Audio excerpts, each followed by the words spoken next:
Yo, Kippish Guy here with on YouTube. Welcome back to the channel, and today we are back at John Paul's house, probably the 5th time that I've been here, but we're getting down to business today. I have a MiniDSP in my hand, and my Anthem mic, my laptop, and everything, because we're going to come in here and we're going to recalibrate everything. He has a home theater that's stellar, that he didn't have before. When I met him, he was 16 years old, about last year, or maybe a little bit longer than that. And now he's 17, he's watched a lot of videos, he's gone through a lot of gear, now he has a full def tech system in here, and he wants it calibrated. He loves the sound as it is so far, but he notices when he's around the room, sitting in different spots, it sounds better than some others, including his sweet spot. His sweet spot doesn't sound as good as he thinks it should be. So we have a MiniDSP, a microphone, we have SPL meter, we have everything we need to calibrate this system today. So I'm gonna leave some clips in this video of what his system used to be. He's had a lot of stuff from me, Canton speakers. He's had some kind of budget tier subwoofers. He's had some clip stuff in here. So he's gone through a lot of stuff. And he's finally landed himself a full def tech system. So it's gonna be night and day, man, once we're done in here. You're gonna really love what this can do with a combination of calibration, because he's using Yamaha's YPAL, the 3070, if you're familiar with that receiver. So we're gonna go in and make some big changes. I'm gonna kind of show you guys as well what we're doing to his system so that you guys can apply it to your own. I know a lot of you guys may be a little bit scared to get into super calibration outside of your receiver because there's a lot of information in there that, you know, not a lot of people teach. So I'm gonna show you guys what we're doing in here and how you can apply it to your home theater yourself.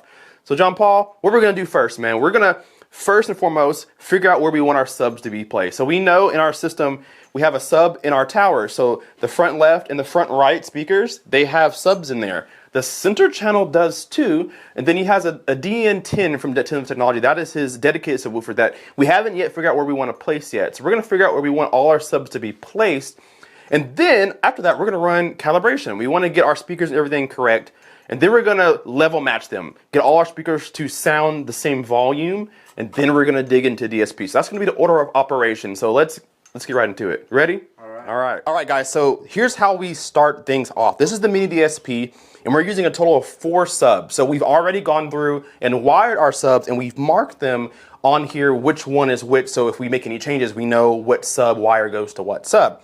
This is his Yamaha receiver down here at the bottom. This is what we're going to be using as the brains here, the D3070, the RX 3070. If you're familiar with my channel, I used to have one of these. It's phenomenal.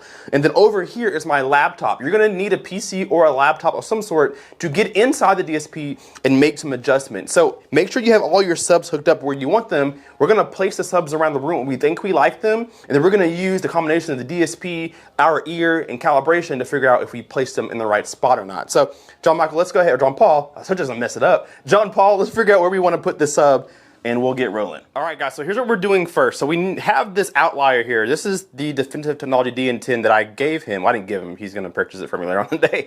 But this is now his. We don't know where we want it to be in the room yet. We're doing the subwoofer crawl. Now, I see why there is an appeal for a subwoofer crawl. It's a good start to figure out where you think you want your subs at, and that's what we're doing with this one. We're walking around the room and seeing where we think the sub will sound best, but in this case, we're seeing how the whole system is going to operate. Now, if I bring you over here to the front speakers, they have subs built in, and me and John Paul learned something today. So there is a sub output on these speakers. Even if you don't plug in a sub output, it still has an internal crossover where it routes most of the bass to the speaker. So if you look on the screen, you'll see John Paul's shadow, but you'll also see this here. This is our crossover settings. I found out through some testing that if you want to disable the inside sub of these speakers, if you want to disable the crossover that routes this to the built-in sub, you have to raise your crossover here, and then we can go into the DSP, plug in the sub output, and use this as a dedicated sub. The problem we were having is that even though the subs were disconnected here, it was still playing sub bass that we couldn't control. And so the only way to deactivate that is to raise our crossover on the system and then plug in our subwoofer so we can control the volume of the bass and the frequency response. So that's what we got to do for not only this speaker, but for the center channel down here and for the other speaker on the other side. So that's what me and John Paul are working on right now, and then we'll put the DN10 in a spot where we think it sounds good, which is actually anywhere along the front wall was our best bass response. So we kind of have an idea of what we need to do, so let's go get it done. All right, guys, so we have an idea of where we want our sub to be sat. It's right here in between the left and the center speaker, which is pretty traditional, right? But it sounds the greatest here, at least right now. So what we want to do now is just run Wipeout. That's his room calibration.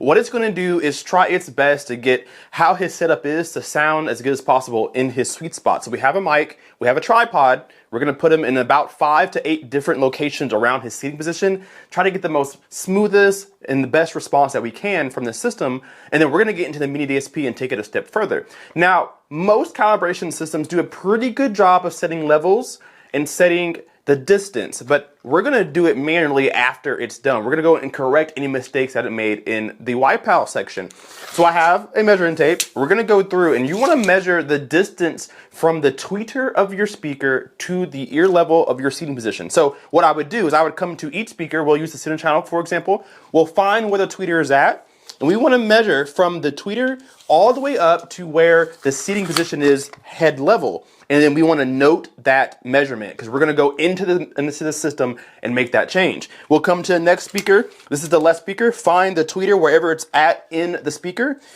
all the way to our position, measure it, write it down, and do that for all of your speakers. Make that change inside of your receiver so that the distances are set, because that's going to help us with delays, making sure our levels are set, making sure that all the audio hits our ears at the time that it needs to. Now, after our distances are set, we need to go to the levels, which I'll show you guys here in a second. We want to go to the levels and make sure that all of our speakers are playing the same dB level. So we'll explain that here in a second. Let's get the distance correct, get white power in, and then we'll come back to you guys.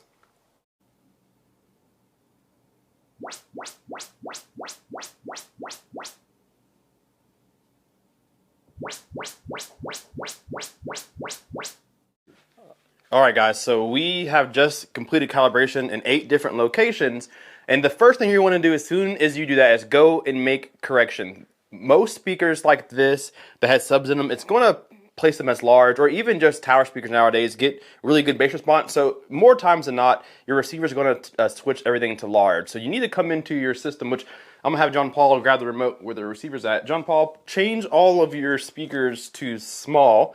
His setup is configuration. Go back to configuration, hit that front, set them to small, and then you can change your crossover if you have them set to small. Now, we discovered that we have to have these set pretty high to disable the built-in sub. So we're going to set the front crossover to 120 hertz. So go ahead and do that for me.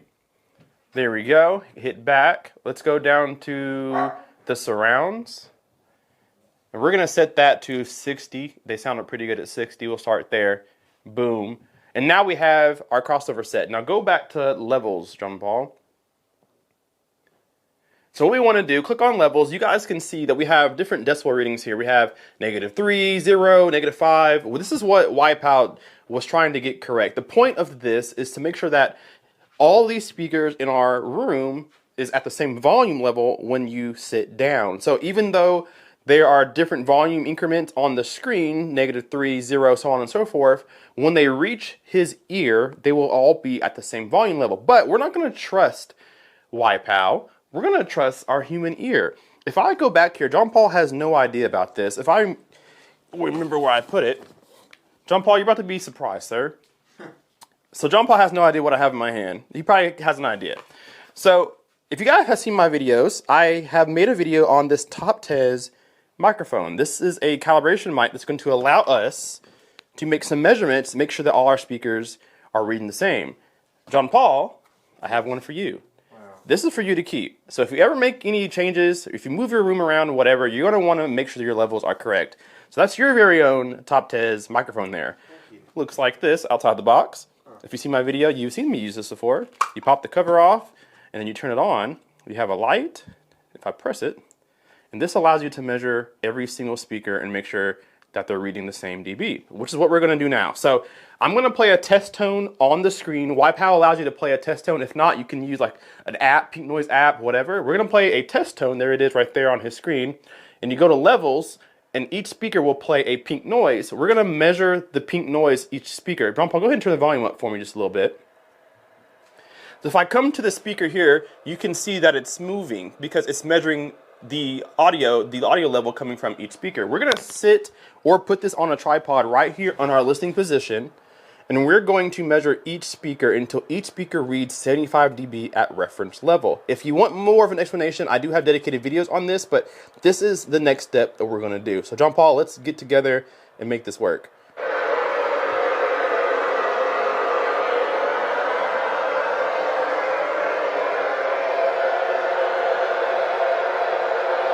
All right, guys, so we have set distances. We have our levels matched both on our primary speakers and our subs. So now we are getting to the nitty gritty. And I've kind of shown John Paul a little bit about the MiniDSP. And there's a lot of cool stuff in here. We've done videos at my house, but we're going to really go in depth right now. So what I told him is I'm going to show him how his subs are acting in his room. So we measured his main sub. He has the DN10. It's the white subwoofer in the front of the room. This is its measurement right here. And if you take a look at the screen, actually, I'm going to pop up a screen recording for you guys. If you take a look at this graph right here, this is between 20 hertz up to 120 hertz. And the sub doesn't really do much under 22 hertz, but it's pretty smooth. As we move up the frequency sweep, at the bottom is our frequencies, and on the left is our SPL meter. As we go through this line, as the frequencies get higher, the line stays pretty smooth. But if you take a look, after 50 hertz is where we have a lot of inconsistencies. Look at these valleys. Look at these dips right here on our single sub. The point of this is to combine our subs to get a smooth response. So what I can do is I can go to the MiniDSP here, and I can start muting and unmuting subs. So I'm going to measure this sub with another one. So we're gonna enable two subs, right? And I'm gonna run a frequency sweep on two subs and watch how the graph starts to change.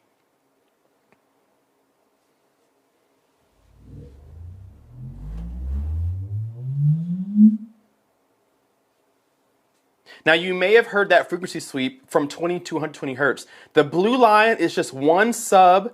The purple line is two subs together. Now overall, we've gained an increase in volume because we've added another sub, but our problems hasn't yet changed here. And that's what the MiniDSP is going to allow us to do, to control each sub individually so that we can have a smooth line when all subs are connected. So if I go back to the MiniDSP and let's enable his third sub, this is the front right sub, front left subs, output 1, and then our main sub is output 4. If I go back to Room EQ Wizard, we now have 3 subs hooked up. If I measure, let's do another frequency sweep.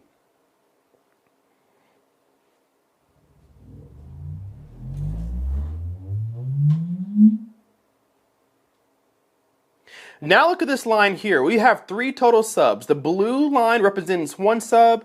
The purple line is 2 subs. This is the front left and center sub. And then the red line is 3 subs put together. Again, we've gained a lot of output, so we're getting a lot of bass, but we are not fixing our issues here. We have a lot of things to fix here. Peaks, valleys, null. So if I only show you one line, this is our overall subwoofer response, and this is everywhere.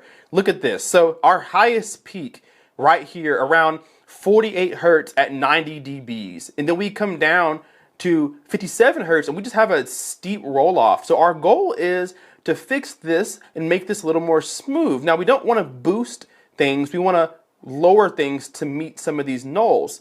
So you go into your DSP and you start changing some of these features. For example, I would start with your delay. Now a lot of these subs are canceling each other out. They have phase issues. You can go in and change your phase, change your delay, and see what works. So I'm gonna start with output number 1. This is my left sub. I'm gonna change the phase. I'm gonna hit invert. It's now inverted, so the same thing as switching from 0 to 180 degrees on your phase. I'm gonna invert this. Anytime you make a change, you wanna make one change at a time, then come back and measure and see how you're affecting the graph. So now that we change our phase on one sub, let's hit start.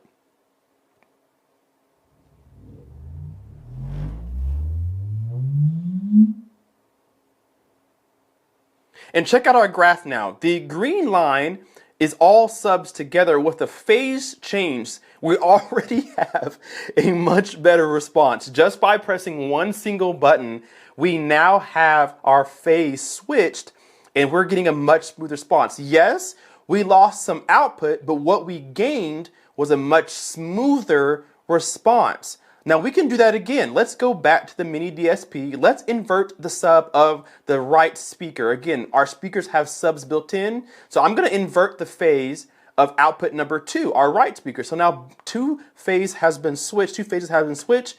Let's go back, hit measure, and let's see what changes we get now.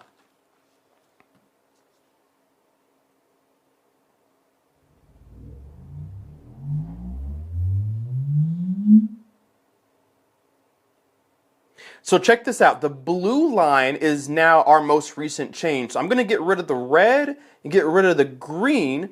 And now look at our response. Actually, let's leave the green up and let's see what we did here. So the green was our previous response and our blue one is our new response. So we've gained in the higher register, 90 to 100 hertz. We've lost a little bit in the 60 to 70 hertz, and we gained in the lower frequencies. Let's pull up the red. This was before we switched any phase, and this is how nasty it looked before.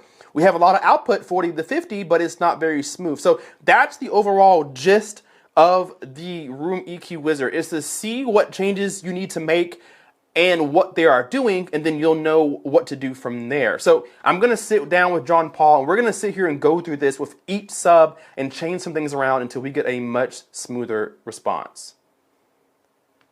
All right, guys, so I have been sitting down in front of this computer with John Paul and showing him how to get things done so he can do this on his own when I'm not here.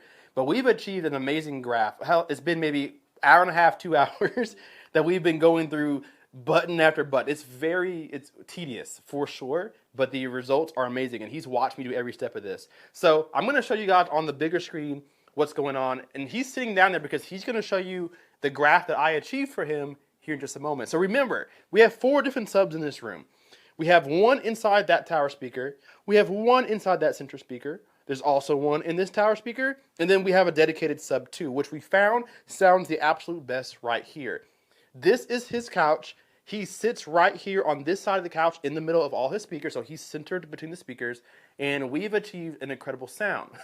So this is the graph that we had when we first ran the measurements. This is absolutely no EQ. I named it all subs, no EQ. All 4 subs are playing, but this is just the response that we get after YPOW has been ran. This is what you hear after you've ran room calibration in your receiver. That's not a good frequency. On the bottom, we have your frequency response. At the top, we have our SPL levels. So you can see just how drastic the sound is from his subs in his listening position, which is where my microphone is placed right now. John Paul, would you please do the honors of pressing that button and showing them the brand new graph? The blue line is the new graph that we achieved with the mini DSP. And I kid you not, man, it's been 2 hours. I've been here since like 12. What time is it right now? 3. It's 3. What's my laptop? Does it have it? Where's my phone? Your phone's next to it. It's 3:18, guys, and I've been literally on my hands and knees in front of this laptop getting this to sound as good as possible. And he sat right here and he listened to it with me. And this is what we achieved with the graph. The problem that we had was these big valleys right next to these huge peaks. And it just sounds nasty, especially this one down here, which is maybe 30 dBs less than the rest of the line. That is terrible. But we were able to bring this up, bring these peaks down, and we couldn't really do anything about this. You don't really want to boost anything because you start to add distortion to your speakers or potentially blow them. So you got to bring these peaks down to meet those nulls. And the way that we did that was delay. This sub right here is the closest sub to his seat. So we delayed it just a little bit, made a massive difference. That was the biggest change, was the delay. The second thing we did, since we can control each individual sub, we then started adding delay or taking away delay, and we realized that we didn't really need to do that. Only thing we needed to delay was this one. Adding delay to anything else made the sound worse. So we said, okay, we're done with delay. Now we started with phase. And believe it or not, this sub over here in the speaker is inverted. Its phase is on reverse or 180. Every other sub in here is at 0 or normal or regular polarity. And it made the line even better. I was surprised. Only one of them we had to switch. So we knew that was perfect. The last thing we did, which took the longest, was our parametric EQ. John Paul, if you can switch back to the parametric EQ, or I'll do it for you, down here at the bottom, the MiniDSP. This is parametric EQ. I'll show you guys on the screen. This made the hugest difference here. This is where you can go and change how frequencies are behaving. Each mode down here, you guys can see, EQ 1, 2, 3, 4, you can have this affect the line here, and you can start to raise or lower certain frequencies. Now again, you don't really want to boost too much because you don't want to add distortion or harm your speakers. The best thing to do is to lower them. The MiniDSP allows me to change the EQ for each individual sub, or I can control each sub altogether. And the combination of that, John Paul, if we can switch back to the line, hit the minimize button for me at the top. Yep. Doing all that has allowed me to achieve probably the smoothest line that we're going to get in this room. We couldn't really do anything about this because I can't raise this because the sub started to distort. We started hearing some distortion in the low bass, so we don't want to raise that, so we lowered everything around it. And John Paul, if you can click off the red graph down at the bottom. All right. Yep. Boom. This is our new line. This is all of his subs in his listening position playing together, giving him a clean sound. Now, he has not heard his system yet. We listened to a John Wick demo before we did this. Yep. I want you to play that same demo, and let's listen to it again with the new graph.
That's the niggas back from the cure. Yeah. So why is he Towards the still end of the race, fighting? yeah.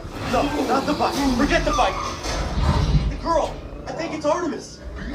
Probably in like probably 20, 30 seconds. And then somebody, there's a semi, and then a car comes and hits the bottom of the semi. That sounds pretty good too.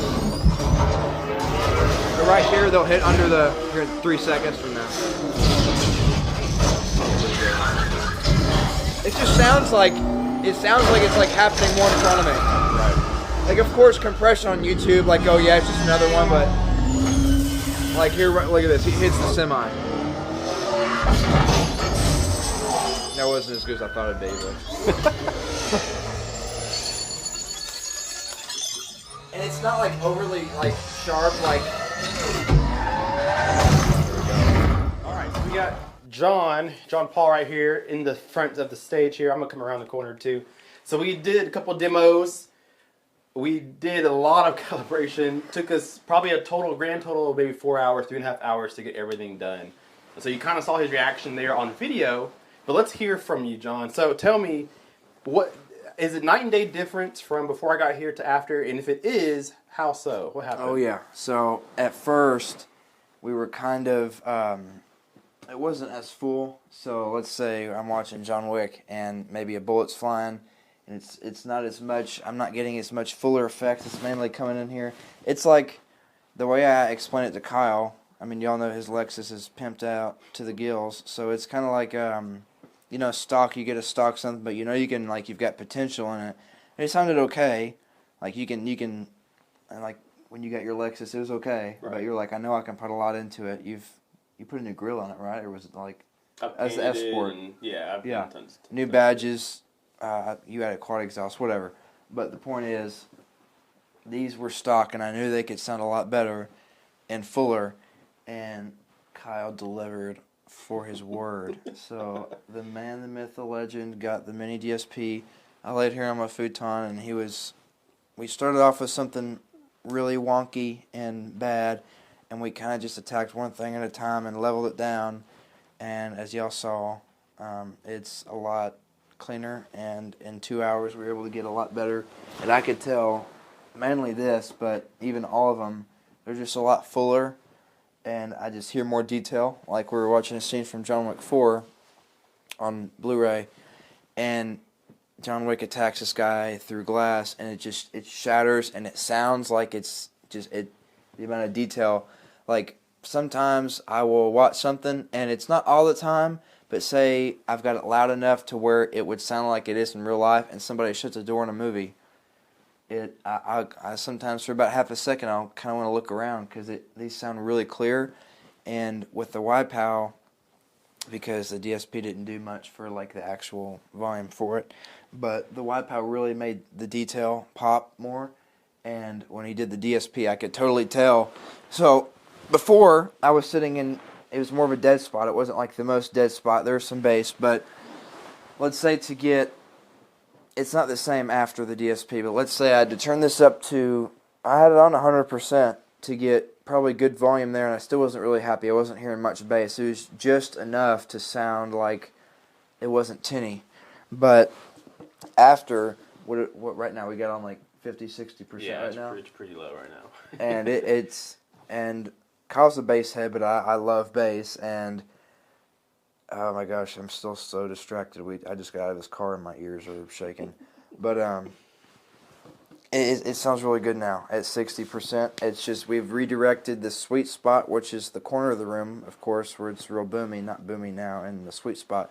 But we've redirected the amount of bass from the corner of the room, and now it's kind of all spitting back out at where I am. So these are not working nearly as hard, and neither are these really.